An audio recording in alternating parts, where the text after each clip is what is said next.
नमस्कार विद्यार्थी मित्रांनो आणि पूर्ण महाराष्ट्रातील नागरिक आणि भारतातील पूर्ण नागरिक यांना मानाचा मुजरा. काल शिवजयंतीच्या निमित्त सर्वांचा हार्दिक शुभेच्छा. सर्वांना हार्दिक शुभेच्छा. मनापासून भरलेला असा राजा आपण म्हणून ओळखलेला असा शिवाजी राजे, काल त्याचा जन्मदिवस आपण जयंती साजरा केली. याच्याबद्दल तर खूप सारे सर्वांना धन्यवाद, शुभेच्छा. आपण राजाची जयंती तर म्हणायलाच पाहिजे. असा कर्तृत्व असा आपला राजेचा 750 वर्षाचं पारतंत्र्य 50 वर्षात काढणारा असा राजा म्हणून आपण ओळखला गेलेला असा शिवाजी राजा.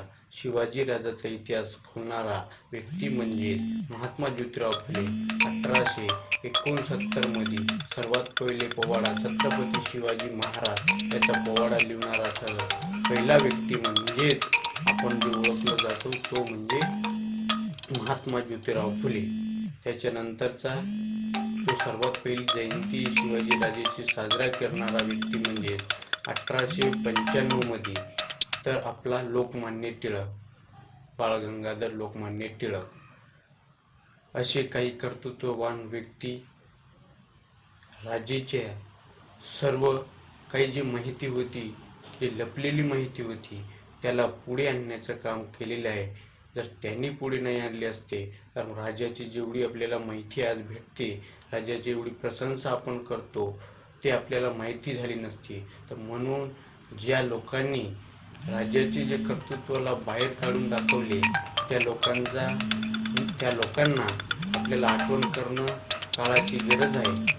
आणि सर्वच जे आपले जे लोक आहे ना, जे आपले राजाची खोज काढलेली आहे, माहिती काढलेली आहे, जे राजे कुठे होते, जन्म कुठे झाला, कुठून कुठे आले, कोणती किल्ला केव्हा झुंबून काढले, ही सर्व माहिती ज्यांनी काढली त्यांना पण मानाचा मुजरा. राजाची एवढी मोठी ओळख आपल्याला करून दिल्याबद्दल.